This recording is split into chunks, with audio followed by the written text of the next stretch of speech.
إن الحمد لله نحمده ونستعينه ونستغفره ونعوذ بالله من شرور أنفسنا ومن سيئات أعمالنا من يهده الله فلا مضل له ومن يضلل فلا هادي له أشهد أن لا إله إلا الله وحده لا شريك له وأشهد أن محمدا عبده ورسوله الذي لا نبي بعده اللهم صل على نبينا محمد وعلى آله وصحبه أجمعين أما بعد.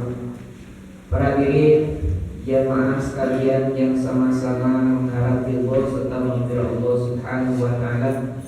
Alhamdulillah pada kesempatan subuh yang cerah ini kita masih diberikan kenikmatan-kenikmatan Allah Subhanahu wa taala, baik itu nikmat iman, nikmat Islam, dan nikmat kesehatan, sehingga kita masih bisa menunaikan salah satu di antara sebagian kewajiban dari Allah Subhanahu wa taala untuk kita semua, yaitu melaksanakan ibadah subuh, bahkan kita melaksanakannya dengan berjamaah.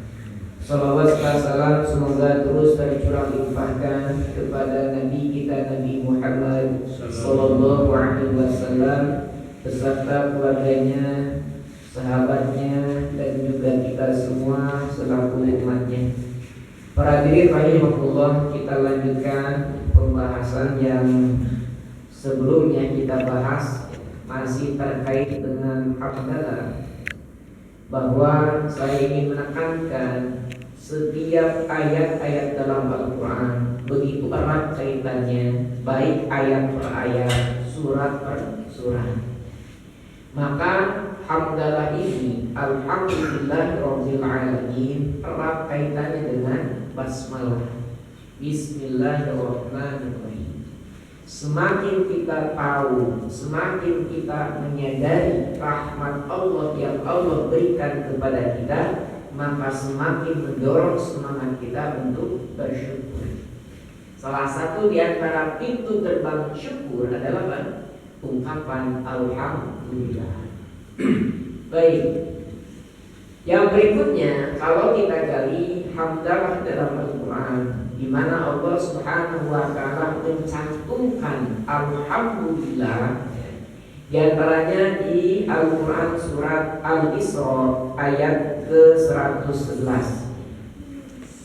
Surat Al-Isra ayat 111, di mana Allah Subhanahu wa taala berfirman, A'udzu billahi minasyaitonir rajim. Wa qulil hamdulillah, dan katakanlah olehmu alhamdulillah, segala puji bagi Allah. Bersyukur, segala puji bagi Allah. Kenapa kita bersyukur kepada Allah? Apa yang menjadi dorongan kita bersyukur kepada Allah? Alladzi lam yattakhidh walada. Allah Subhanahu wa taala zat yang tidak mempunyai anak. Berarti apa? Ketika kita dalam keadaan bertauhid, bersyukur, alhamdulillah. Kita dalam keadaan bertauhid, kita dalam keadaan iman, dan kita meyakini bahwasannya Allah tidak menjadikan anak.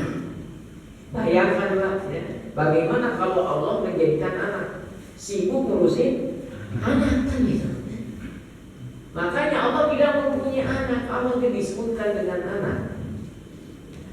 Bayangkan itu, Tuhan punya anak kan itu. Manusia anaknya banyak, Tuhan lebih banyak lagi.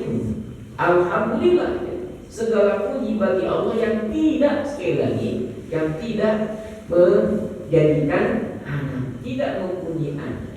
Bahkan kita sering baca ayatnya yang pendeknya itu, lam yalid wa lam yulad. Nah, itu syukur kita ketika kita berada dalam keadaan bertauhid. Maka setiap khutbah Jumat, mayoritas yang para khotib mengingatkan kepada kita, wala tamutunna illa wa antum muslimun. Jangan sampai mati kecuali dalam keadaan Islam, dalam keadaan muslim. Itu yang pertama. Syukurilah ketika keadaan kita muslim, mukmin, bertauhid. Walam yakun lahu syarikun fil mulki, dan juga apa yang mendorong kita bersyukur, dan Allah tidak mempunyai sekutu dalam kerajaannya.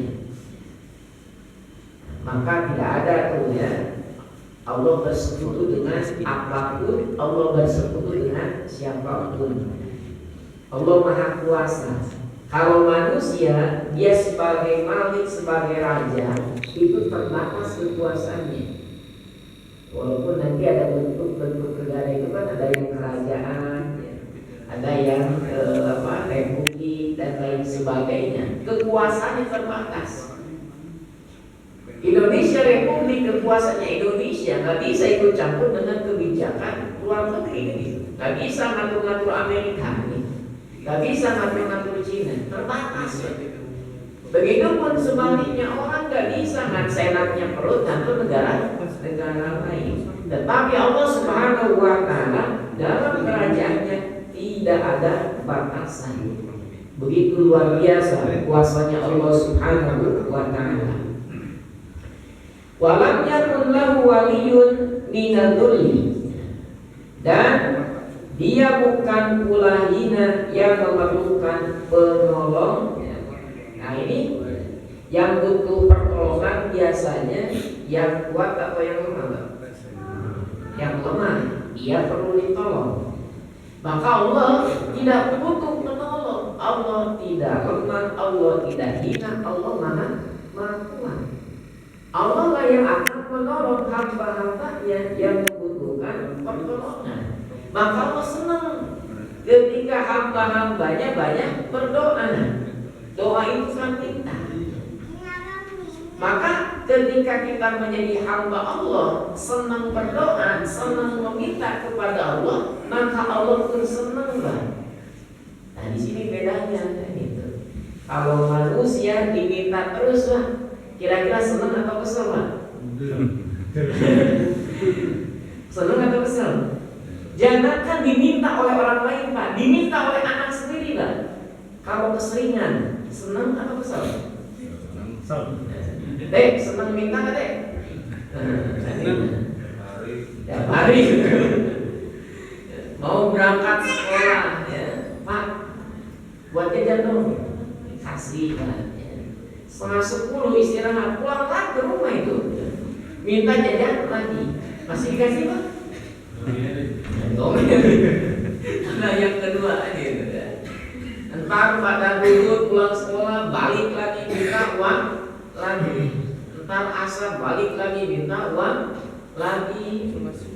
Maghrib balik lagi minta uang lagi. Asar balik lagi minta uang lagi. Kira-kira di mana nih sama bapaknya nih? 5 kali minta duit gimana? Diomelin enggak? Angguk-angguk lagi. Wallahu alam bapaknya gimana ya? Kesel lah itu. Kalau selalu diminta itu oleh anaknya, bagaimana yang minta tetangganya, Pak?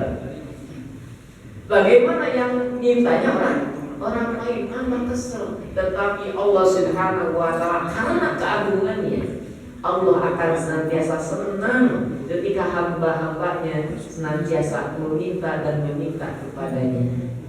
Itu bedanya Pak. Kalau orang yang tidak mau berdoa, artinya tidak mau meminta kepada Allah, berarti orang itu sombong. Allah tidak suka. Maka sering-seringlah minta kepada Allah. Jangan sering-sering minta kepada manusia. Kalau minta kepada manusia, ya siap-siap diomelin gitu.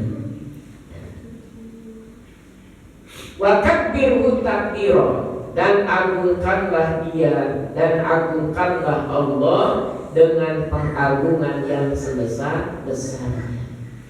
Maka ya kita teringat setiap sholat itu Allahu Akbar, Allah Maha Besar. Kita manusia kecil lah, manusia kecil nggak ada apa-apanya. Maka apa yang mesti disombongkan sih? Apa yang mesti disombongkan? Wajah kita merasa ganteng kan? Kalau disandingkan dengan artis yang ganteng, ya kalah Pak. Dengan artis Korea apalagi kan itu? Apa sih yang harus kita sombongkan? Harta kita disombongkan, ternyata lebih lagi masih banyak yang kaya kan itu. Apalagi yang mesti kita sombongkan? Jabatan, ya baru juga ketua apa? Misalkan ketua RW kan gitu. Orang lain masih sudah jadi ketua apa gitu di atasnya. Tidak ada yang mesti disombongkan. Bahkan yang kita sombongkan saja itu bisa lenyap dengan sekejap. Maka itulah yang kita disadarkan setiap kali sholat bertakbir Allahu Akbar. Tidak ada hal yang boleh melekat dalam diri kita yang menjadikan itu kesombongan. Ilmu yang banyak jangan sampai menjadi sombong. Sudah naik haji dipanggil ya, nama doang gak nengok kan gitu. Pak Rusli mau kemana? Nggak lurus aja kan gitu. Kan disambut tadi Pak Haji, baru nengok tuh kan. Nah itu jangan sampai dijadikan kesombongan gitu. Ngasih sumbangan yang nggak ditulis hajinya, besoknya nggak nyumbang lagi Pak gitu. Nah ini masalahnya. Maka tidak ada sesuatu hal yang melekat kepada diri kita, jangan jadikan bahan kesombongan. Apalagi Pak, sudah miskin, ilmu nggak ada, wajah pas-pasan, sombong lagi, astagfirullah. Bahkan inilah yang menjadi dorongan kepada kita untuk bersyukur. Alhamdulillah kita dalam keadaan muslim, dalam keadaan beriman ya. Itu harus betul-betul kita syukuri. Berapa banyak orang di luar sana yang belum bisa menikmati ajaran Islam. Berikutnya di Quran surat Al-Kahfi ayat yang pertama. Saya kira familiar nih ya. Surat Al-Kahfi ayat yang pertama. Alhamdulillah, segala puji bagi Allah. Alladzi anzala 'ala 'abdihi al-kitaba, yang telah menurunkan kepada hambanya yaitu Nabi Muhammad sallallahu alaihi wasallam al-kitab, kitab Al-Qur'an, walam yaj'al lahu 'iwaja, dan Allah tidak mengadakan kebengkokan di dalamnya. Tidak ada kesalahan dalam Al-Qur'an. Mustahil Al-Qur'an itu salah. Yang salah itu adalah orang yang memahami Al-Qur'an itu salah. Ada, tapi teks Al-Qur'annya gak mungkin salah, gak mungkin keliru. Adapun kesalahannya itu adalah salah memahaminya. Contoh misalkan dulu ketika Abu Bakar memerangi orang yang tidak mau mengeluarkan zakat, itu salah satu diantaranya tugasnya ketika Abu Bakar menjadi khalifah, memberantas orang yang tidak mau mengeluarkan zakat. Pertanyaannya, apakah orang yang mengeluarkan zakat ini mereka tidak berdalil atau mereka punya dalil? Punya dalil? Punya. Dalilnya apa? Khudh min amwalihim shadaqatan tutahhiruhum wa tuzakkihim biha. Bagaimana memahami dalil ini? Khudh, ambillah olehmu. Nah itu khitabnya kepada Nabi, makanya khudh. Bentuknya satu, khudh. Kalau banyakkan khudhu, nah itu perintah kepada banyakkan. Kalau perintah untuk satu orang, khudh, ambillah. Maka kata mereka yang diperintahkan Allah untuk mengambil zakat adalah siapa? Nabi. Maka ketika tidak ada Nabi, tidak ada yang berhak untuk mengambil zakat. Lupa berdalil. Yang salahnya apa? Al-Quran atau pemahamannya? Pemahaman terhadap Al-Qurannya yang salah. Al-Quran sekali lagi tidak ada yang salah, pasti benar. Ya. Maka Allah Subhanahu wa taala menegaskannya, walam yaj'al lahu 'iwaja. Tidak ada kebengkokan, tidak ada mungkin salah, pasti benar. Termasuk al-khabar, kabar yang terdapat dalam Al-Quran, kisah-kisah pasti benar.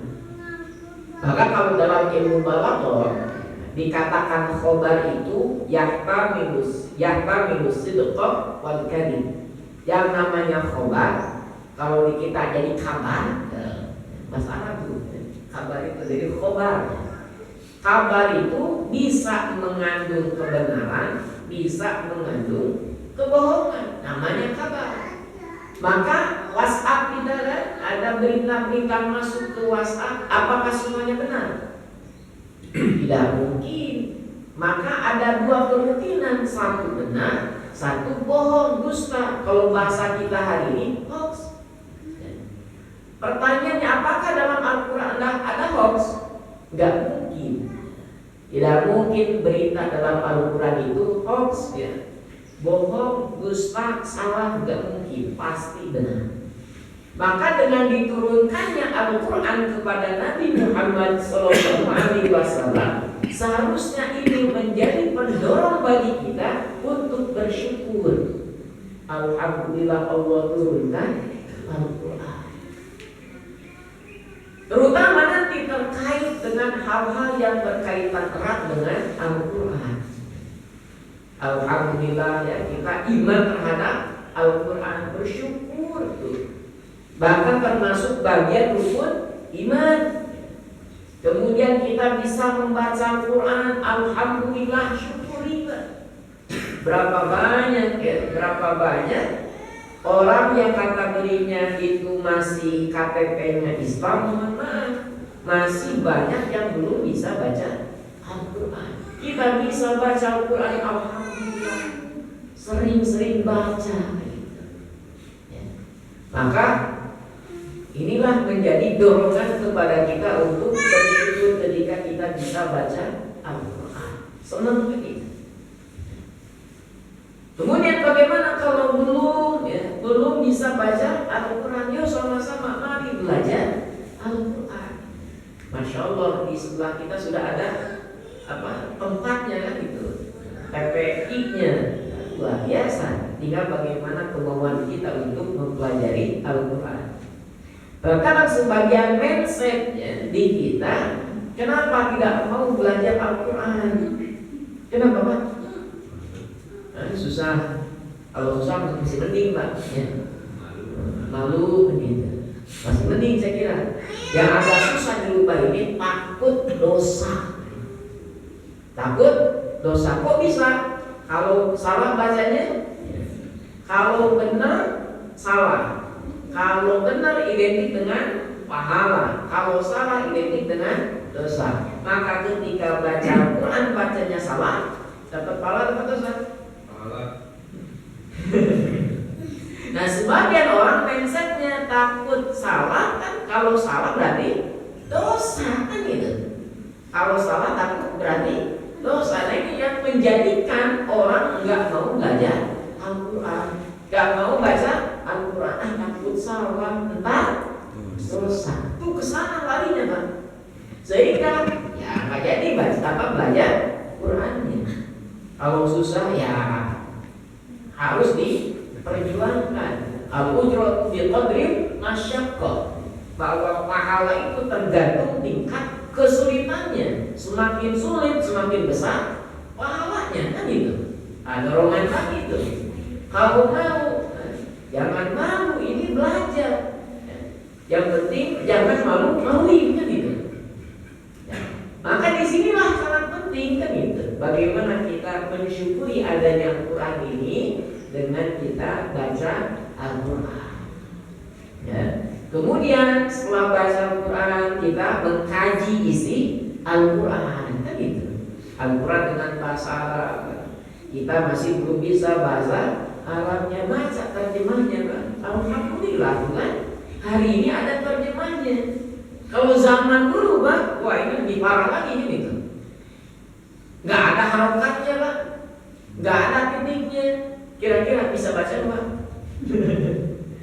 Kira-kira bisa baca Pak? Jangankan nggak ada harokat, nggak ada titiknya, ada harokat aja yang masih belum banyak yang bisa, apalagi harokatnya nggak ada, titiknya nggak ada. Saya lihat itu manuskripnya Al-Quran yang tanpa harokat, tanpa ada titik, saya tuh bingung banget. Gimana bacanya kan itu? Bingung Pak, cuma cuma hanya huruf-huruf gitu saja kan gitu. Garis-garis saja, nggak ada harokat, nggak ada titiknya. Tapi mengapa dulu para sahabat bisa baca itu Al-Quran? Kira-kira kenapa Pak? Hafal. Kalau simulasi sederhananya, Al-Fatihah misalkan ya, Bismillahirrahmanirrahim, Alhamdulillahirrahmanirrahim, saya hapus harokatnya. Kira-kira Bapak bisa baca nggak? Bisa? Bisa. Titiknya saya hapus Pak, bisa nggak? Bisa. Saya hapus tulisannya Pak, bisa baca? Bisa tuh, luar biasa kan gitu. Gak ada tulisannya pun bisa dibaca. Kenapa? Nah itu alhamdulillah tuh mendorong kita bagi hari ini kan gitu. Kita belum bisa baca bahasa Arab, kita bisa baca terjemahnya. Dan itu diterjemahkan oleh bukan orang-orang sembarangan Bang, oleh pakar-pakarnya, oleh ahli-ahlinya di bidang itu. Alhamdulillah kita bisa baca terjemahnya. Mau mendalami lagi baca tafsirnya. Alhamdulillah juga hari ini banyak tafsir yang sudah diterjemahkan. Baik yang ringan tafsir Al-Muyassarnya ringan gitu ya, sudah ada terjemahannya, ataupun tafsir bahkan sekali bertafsir Ibnu Katsir itu sudah ada terjemahnya. Tinggal bagaimana kita mau apa? Baca beli dulu Pak. Mau beli dan juga baca gitu. PDF-nya, searching PDF-nya. Nah itu dorongan kita tuh. Baca tafsirnya, mengikuti kajiannya, kan itu kajian tafsirnya digali kan itu. Nah, itu merupakan sebuah kenikmatan yang mendorong kita bersyukur kepada Allah Subhanahu wa Ta'ala.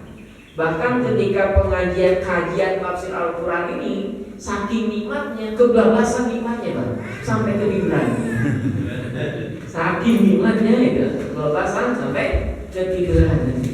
Nah itu luar biasa kan itu. Bagaimana tingkatan akhirnya sampai kita mengamalkan Al-Quran. Kan itu nikmat, syukuri, alhamdulillah. Hidup kita pasti penuh dengan rasa syukur Pak. Ya, ketika mengamalkan Al-Quran, senang hati itu. Nah itu ya, Allah turunkan Al-Quran kepada kita sebagai dorongan kepada kita untuk mensyukuri Al-Quran. Kemudian yang berikutnya di Al-Quran surat Al-Mu'minun ayat yang ke-28. Ini sebenarnya ayat terkait dengan kisah Nabi Nuh. Salah satu ayatnya, fa idastawaita anta wa man ma'aka 'alal fulki. Apabila kamu dan orang yang bersamamu telah ada di bahtera itu. Karena Nabi Nuh diperintahkan Allah berdakwah kepada kaumnya, ternyata apa yang terjadi? Sedikit saja mereka beriman, tetapi mayoritas mendustakan. Bahkan Nabi Nuh itu berdakwah Pak, lailan wa naharan, malam dan juga siang hari. Artinya waktunya begitu banyak yang beliau sediakan, curahkan untuk berdakwah. Tetapi yang beriman hanya sedikit. Yang pada akhirnya Allah memerintahkan kepada Nabi Nuh untuk membuat bahtera, untuk membuat perahu. Kira-kira sudah membuat perahu, bagaimana? Iman nggak kaumnya? Malah dibully kan gitu. Nabi Nuh malah dibully, ngapain buat perahu kan gitu. Nggak ada banjir, nggak pernah banjir kan gitu. Ngapain buat perahu? Jadi bahan ejekan, jadi bahan bulian. Karena orang-orang yang beriman kepada Nabi Nuh, iman itu perintah Allah, pasti benar, gak mungkin salah, ngikut kepada Nabi Nuh. Sudah masuk bahtera, Allah timpakan banjir kan itu. Fakul, maka katakanlah olehmu Nabi Nuh, alhamdulillah, segala puji bagi Allah, najjana minal qaumil zalimin, yang telah menyelamatkan kami dari orang-orang yang zalim. Maka mensyukuri nikmat keselamatan. Syukuri Kita kerja Pak, ke kantor, saya tanya, Bapak naik apa Pak? Naik motor. Dijamin Pak, bisa nggak? Naik motor itu selamat Pak? Tidak. Naik mobil? Sama juga. Nah, naik motor, naik mobil di jalanan, kalau kita pikir Pak, tidak ada yang menjamin keselamatan kita. Naik motor, naik mobil di jalanan kemungkinan dua. Satu, nabrak. Dua, ditabrak kan gitu. Ini dua saja itu. Gak nabrak pasti ditabrak. Kalau alhamdulillah kalau gak nabrak kan ditabrak berarti selamat kan gitu. Kenapa kita selamat Pak? Karena satu gak nabrak, dua gak ditabrak kan gitu. Ketika nyampe tempat kerja Pak, alhamdulillah terasa Pak. Alhamdulillah, pulang ke rumah dengan selamat, alhamdulillah. Itu kan rasa syukur kita sebenarnya. Tidak ada kendaraan yang menjamin keselamatan kita.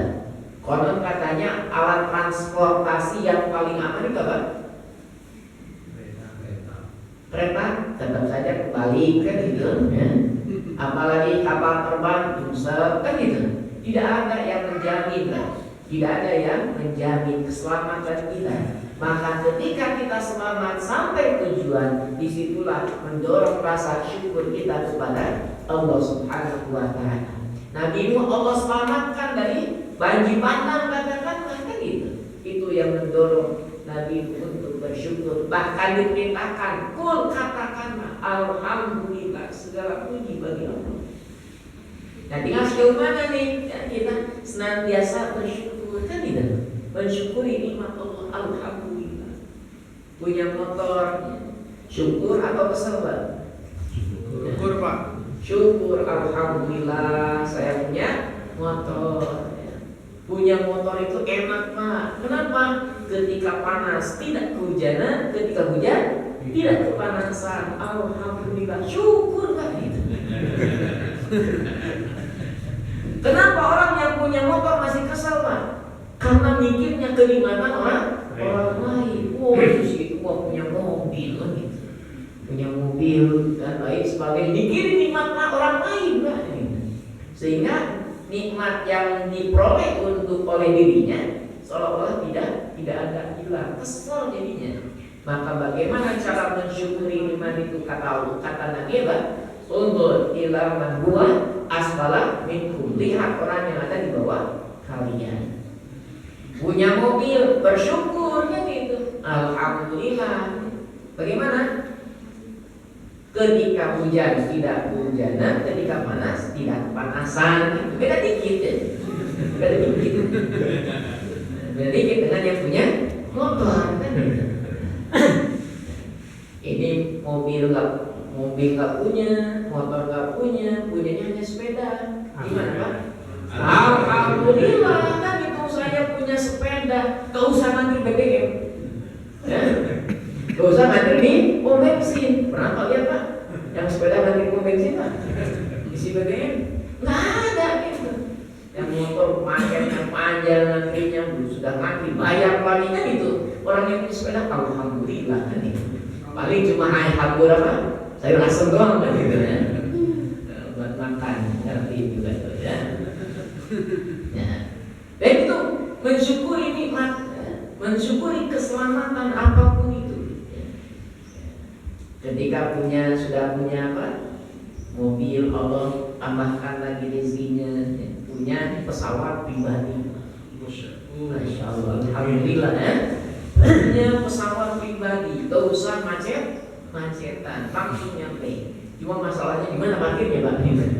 Nah, kenapa kita belum dikasih pesawat pribadi hari ini oleh Allah? Husnuzon Pak, jangan suudzon. Belum ada tempat parkirnya, itu aja. Husnuzon terus ya. Yaitu bagaimana kita melahirkan, mendorong kita senantiasa terus bersyukur kepada Allah Subhanahu wa Ta'ala. Kemudian yang berikutnya, Al-Quran surat An-Naml ayat yang ke-15. Nanti tinggal dibuka lagi ya, filenya ada di IPA begitu kalau mau. Di An-Naml ayat 15 Allah berfirman, Walaqad ataina Dawuda wa Sulaimana ilma. Dan sesungguhnya alhamdulillah, segala puji bagi Allah alladzi faddalana ala katsirin min ibadil mu'minin, yang telah melebihkan kami dari kebanyakan hamba-hambanya yang beriman. Maka pendorong yang berikutnya untuk mensyukuri nikmat Allah, mensyukuri kasih sayang Allah dengan ilmu. Alhamdulillah kita punya ilmunya. Maka dengan ilmu itu akan mudah, kan itu. Dengan ilmu itu akan mudah. Ada istri konslet, kalau bukan ahlinya bisa nggak benerin? Yang ada kesetrum itu ya. Maksud saya akhirnya kesetrum itu harus dengan ahlinya, ada ilmunya. Bersyukur alhamdulillah itu. Yang jago listrik, yang udah nih mesin ada yang konslet saya benerin, nggak usah pakai orang lain, kan? Alhamdulillah ilmunya bermanfaat ya itu. Makanya Rasulullah SAW sering berdoa tuh, Allahumma inni as'aluka ilman nafi'an, ilmu yang bermanfaat, wa rizqan thayyiban, rezeki yang baik, muamalah mutaqabbalah, dan juga amal yang diterima. Rasul senantiasa meminta ilmu yang bermanfaat. Maka ketika menjadi orang yang berilmu, ilmunya bermanfaat, harus bersyukur, disyukuri nikmat ilmu. Maka tentunya ini sebagai pelecut semangat kita untuk senantiasa thalabul ilmi, gitu. Senang kan gitu, thalabul ilmi. Motivasinya apa, Pak? Thalabul ilmi apa kira-kira? Yang pasti mendapatkan pahala, niatkan thalabul ilmi. Kalau sudah niat, sudah dicatat pahalanya, Pak. Walaupun datang ke majlis ilmunya tidur, Pak, enggak apa-apa, sudah dapat pahalanya, Pak. Maka yang ringan-ringan saja dulu tuh. Niat thalabul ilmi ini sudah saya ingin dapat pahala. Sudah berangkatnya? Belum, kan itu masih di rumah. Baru tahu kan itu, oh entar subuh ada pengajian, saya besok akan hadir. Walaupun masih di malam hari, Pak, saya akan hadir dalam niat, dalam hatinya sudah dapat pahala. Ilmunya sudah dapat belum? Belum. Datang juga belum, kan itu. Misalnya masih tidur, gitu. Tapi sudah niat, sudah dapat pahala, Pak, dicatat. Melangkah kaki, kan gitu, ke masjid, sudah dapat pahalanya? Dicatat lagi itu pahalanya, kan gitu. Sholat subuh duduk, ternyata setelah duduk tidur loh itu ya. Setelah duduk tidur ternyata. Nah, sudah dapat pahalanya, Pak. Tenang saja gitu. Maka niat itu kan gitu. Terkadang kan susah itu mengerem yang tidur ya. Maka dengan ilmu itulah kita mensyukuri kasih sayang Allah. Apapun ilmunya, selama ilmu itu bermanfaat, itu syukuri. Ada yang menjadi teknisi, tukang bengkel, kan itu. Syukuri banget. Alhamdulillah, kan itu. Mudah jadi listrik, benerin listrik, ya, tukang bangunan sekalipun, mohon maaf, kan itu bisa membangun masjid, itu luar biasa, kan itu. Nah itu dengan ilmunya yang bermanfaat, bisa bermanfaat untuk orang lain. Alhamdulillah, menjadi pendorong rasa syukur kita kepada Allah Subhanahu wa ta'ala. Dengan ilmu itu Allah tinggikan, Allah lebihkan daripada yang tidak punya ilmu. Nah itu. Maka dalam ayat Al-Mujad, surat Al-Mujad dalamnya, yarfa'illahu alladhina amanu minkum walladzina utul ilma darajat. Niscaya Allah angkat derajat orang yang beriman dan juga berilmu beberapa derajat. Ini pun menjadi isyarat bagi kita, orang-orang yang beriman itu harus berilmu. Maka dimulai itu dari ilmu-ilmu yang sifatnya wajib ain. Wajib setiap individu untuk tahu, paham ilmu tersebut. Tidak boleh tidak. Ilmu apa? Ilmu yang berkaitan dengan ibadah, misalkan ya, dengan sholat, maka harus tahu rukun sholat, wajib sholat, sholat dan lain sebagainya, kaifiat sholat dari A sampai Z ya, harus paham kenapa itu kewajiban kita sebagai muslim. Sebelum sholatnya, wudhunya, maka itu harus dengan ilmu kan itu. Gak bisa asal-asalan kan? Gak bisa asal-asalan.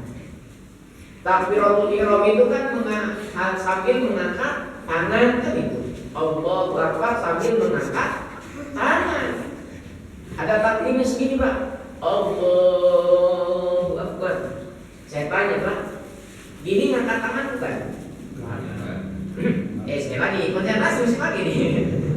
Allahu Akbar. Ini ngangkat tangan bukan? Ngangkat Pak, itu dibawa ke atas, diangkat tuh. Benar salah? Salah. Bukan asal ngangkat. Dari samping misalnya, Allahu Akbar. Saya tanya, ngangkat tangan bukan? Ya angkat. Betul salah? Salah. Harus sesuai dengan ilmunya. Bagaimana cara mengangkat tangan yang baik dan juga benar. Kan itu harus ada ilmunya ternyata. Takbiratul ihram dimulai dari takbiratul ihram, kemudian diakhiri dengan salam. An'amta 'alaihim ghairil maghdubi 'alaihim waladdallin. Gimana bacanya Pak? Aduh, kalau amin doang kan sopan nih kan itu. Pak amin. Boleh tidak Pak? Tidak boleh kan itu, amin saja kan itu. Amin kan itu. Pas lagi kesel kan itu sama mertuanya amin. Tidak boleh kan itu. Harus berlandasan kepada ilmu. Nah itu yang sifatnya wajib ain. Nah beberapa jamaah hari ini sedang berangkat haji, lempar jumroh. Lempar jumroh nih, lempar jumroh itu dengan 7 batu kerikil, lempar masing-masing 1. Oh, dia mentang-mentang guru matematika kan gitu, jago matematika. 1 kali 7 berapa? 7. 7 kali 1 7. Sama saja, daripada ribet-ribet kan itu. Udah 7 kerikil, bismillah, Allahu Akbar. Boleh tidak? Kan sama Pak. 1 kan itu, 2, 3, 4, 5, 6, 7 kan 7. Ribet amat, lama lagi kan itu. 7 kerikil, bismillah, Allahu Akbar lagi. Boleh tidak Pak? Tidak boleh, harus dilandasi dengan ilmu kan itu. Makanya dimulai dari ilmu-ilmu yang sifatnya wajib ain, fardu ain, wajib bagi setiap individu. Kemudian nanti tingkatkan fardu kifayahnya kan gitu. Misalkan apa ilmu yang fardu kifayah kan mandi jenazah, ya, ilmu farduin, bahkan nanti ilmu yang pertama kali dicabut oleh Allah itu apa? Ilmu farduin. Ilmu farduin. Jarang yang menguasai. Bahkan terakhir saya diminta untuk menyelesaikan masalah waris itu di daerah Pondok Bambu. Itu harta yang dibagikan itu harta milik neneknya. Jadi nenek kakeknya meninggal, tinggal ada neneknya. Kemudian dari ini ada anak-anaknya belum sempat dibagikan. Neneknya meninggal, anak-anak dari si nenek kakek ini kan masih ada.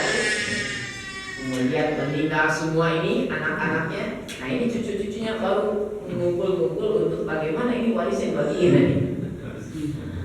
Nah itu agak sulit dan agak kesulitan mereka bagaimana cara ini untuk membagikan warisnya.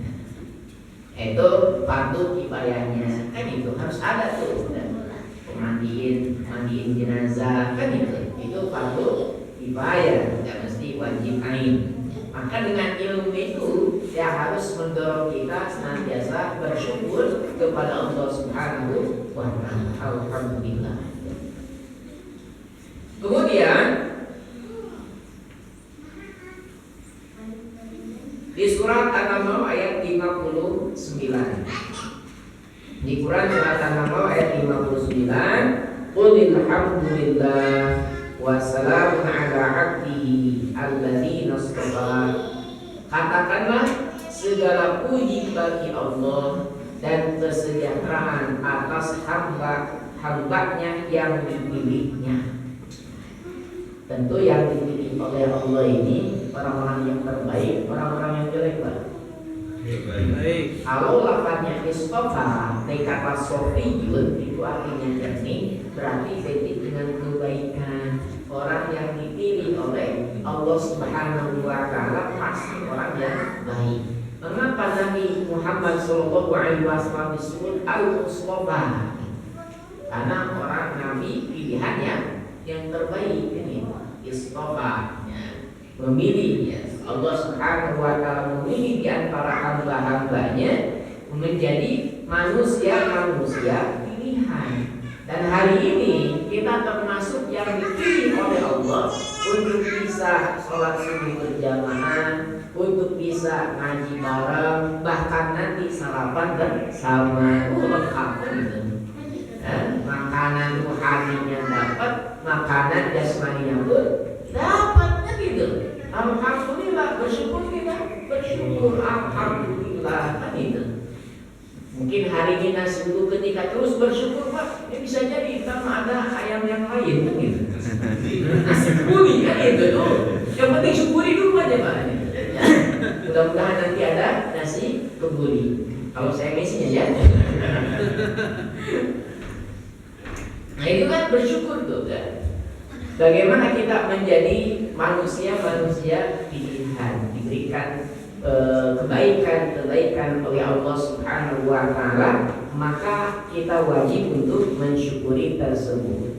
Allahu khairun amma yusyrikun. Apakah Allah lebih baik ataukah apa yang mereka persekutukan dengan Dia? Ini pertanyaan yang menjadikan cambuk bagi kita. Nggak ada ya yang lebih baik, tidak ada yang baik ya, melebihi kebaikan Allah Subhanahu wa Ta'ala. Bahkan yang mereka persekutukan itu tidak ada baiknya sama sekali kan itu.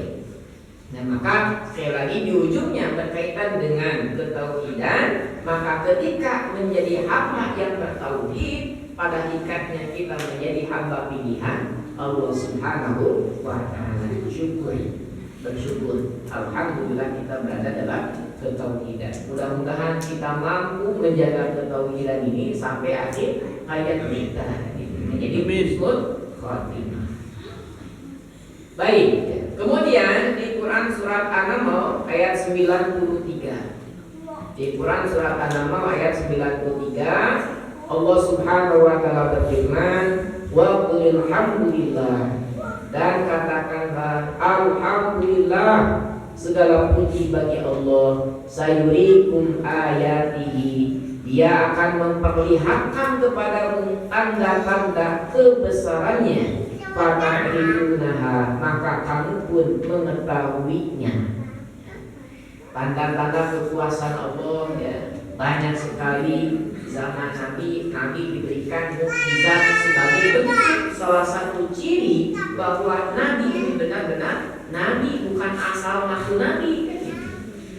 Beberapa mukjizat yang disebutkan bagaimana Nabi membelah bulan kan itu, air keluar dari tangan beliau sampai bisa untuk jadikan berwudu kan itu. Banyak sekali tanda-tanda yang Allah berikan untuk membuktikan kebesarannya. Itu tanda-tanda di zaman Nabi Muhammad SAW. Bahkan hari ini pertanyaannya, sudahkah kita bisa melihat tanda-tanda kekuasaan Allah? Jangan jauh-jauh, Pak. Kita berkaca diri saja, Pak.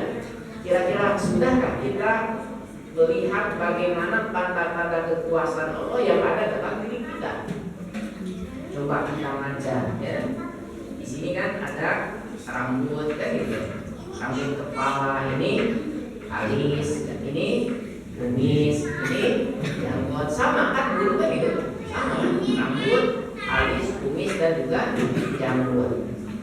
Kalau kita perhatikan Bang, ini merupakan tanda-tanda kekuasaan Allah. Rambut berapa kali kita cukur, Bang? Sebulan sekali. Ada yang 2 bulan sekali. Saya tanya, siapa yang cukuran alisnya sebulan sekali? 2 bulan sekali.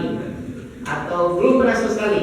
Belum. Alhamdulillah belum pernah sama sekali kan kita nyempurin alis sampai botak kan gitu. Alhamdulillah. Walaupun sama-sama bulu kan, tetapi yang di atas kepala tumbuh panjang tapi habis enggak gitu. Gak ada tukang cukur, cukur habis kan gitu. Ada juga cukur rambutnya gitu.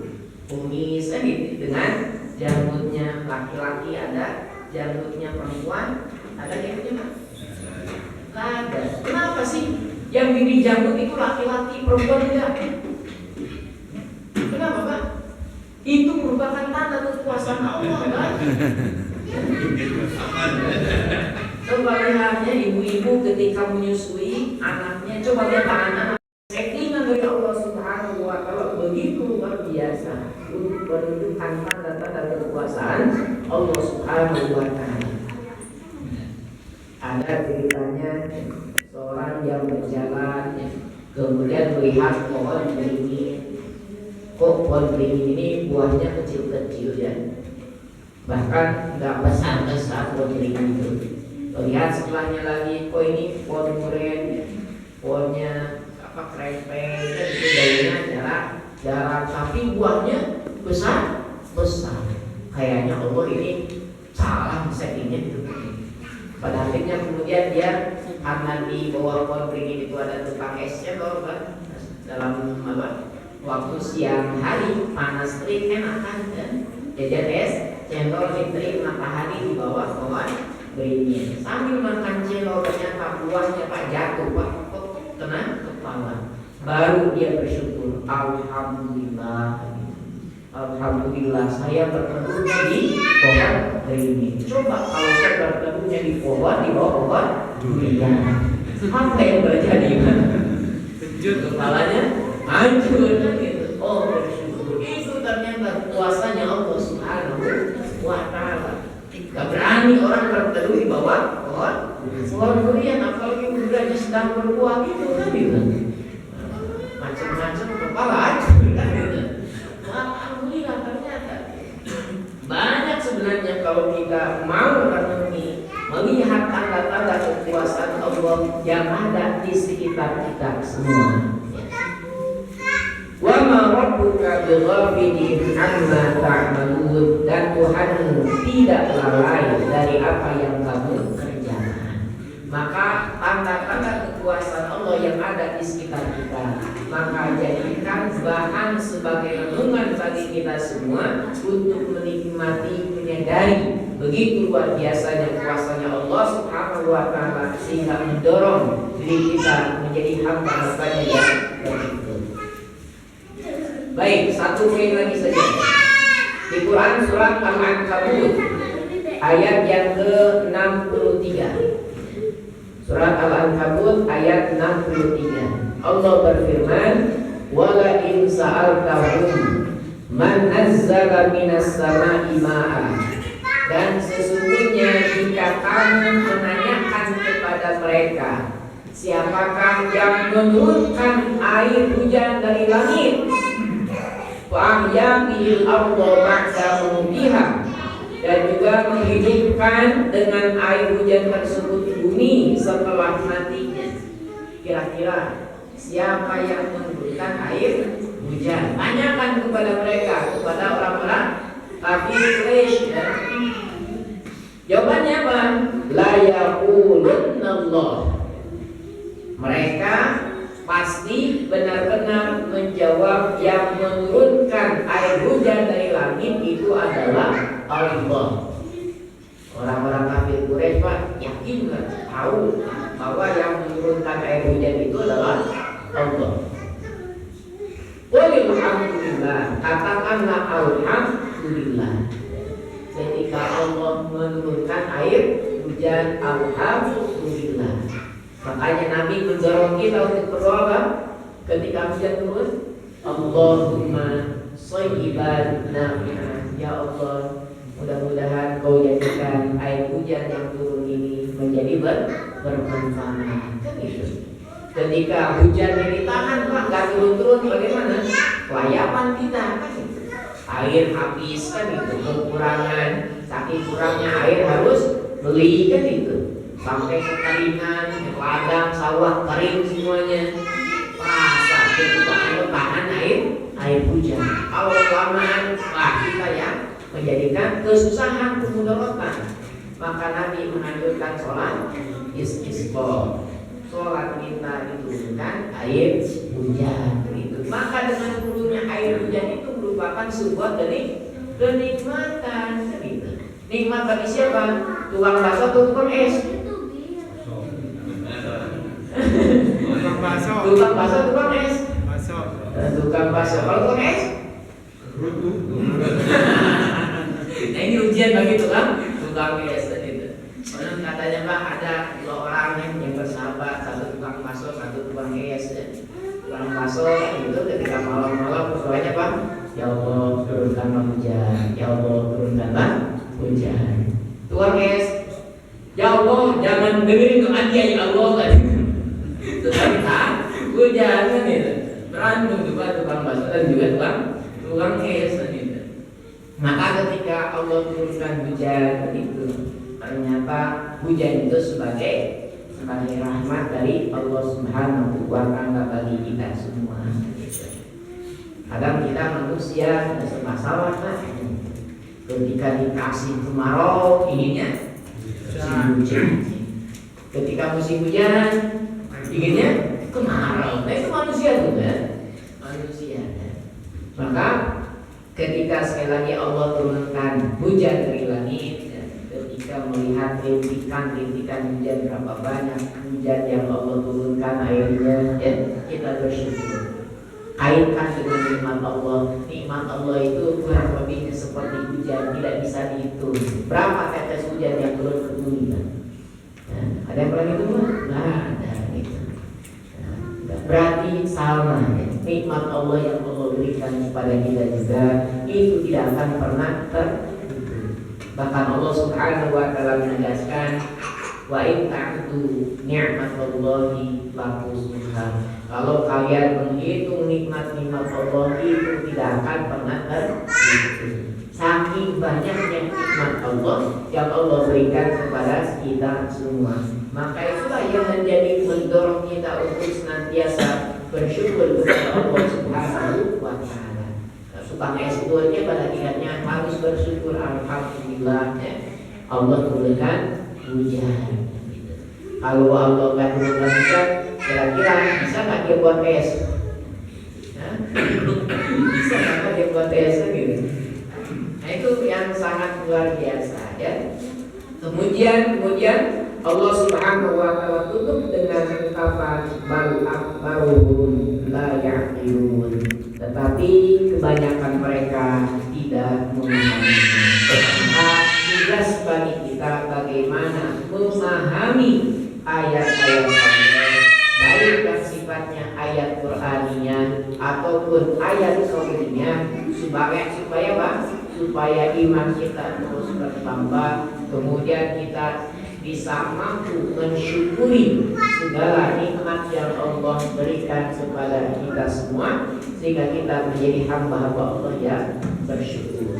Maka sekali lagi kaitannya Bismillahirrahmanirrahim, ketika kita menyadari banyak sekali kenikmatan kasih sayang Allah yang Allah berikan kepada kita semua, harus mampu mendorong diri kita untuk bersyukur kepada Allah Subhanahu wa Ta'ala atas kasih sayangnya, atas nikmatnya. Jangan sampai menjadi orang yang mengkufuri nikmat Allah.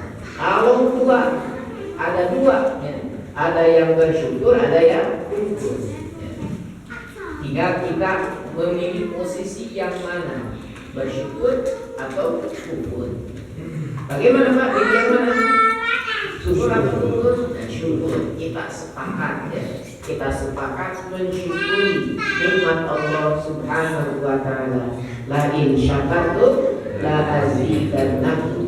Jika kalian bersyukur, pasti Allah tambahkan ya. Dengan dua pertanyaannya, lam taukidun taukid. Sungguh benar-benar kami pasti tambahkan nikmat itu kepada kalian. Wala in kafartum inna adzabi lasyadid. Jika kalian mengkufuri nikmat-nikmat Allah, maka kita harus mengingat sesungguhnya azab Allah begitu berat, begitu pedih untuk kita rasakan. Namun kita ingin lagi. Maka segala hal yang kita syukuri, yakinlah pasti bertambah. Yakinlah? Yakin. Kalau mensyukuri punya istri satu, bagaimana Pak? Pasti? Wah, itu bukan jawaban saya ya. Nggak tahu jawab masing-masing ya. Baik, mungkin ini saja dulu yang bisa disampaikan. Mudah-mudahan ada guna serta manfaatnya untuk kita semua, terutama dalam rangka meningkatkan kualitas iman kita, kualitas ketakwaan kita di hadapan Allah Subhanahu wa taala. Akhirul kalam, marilah kita tutup saja dengan doa kafaratul majlis. Subhanaka Allahumma wa bihamdika asyhadu an la ilaha illa anta astaghfiruka wa atubu ilaik. Wassalamualaikum warahmatullahi wabarakatuh.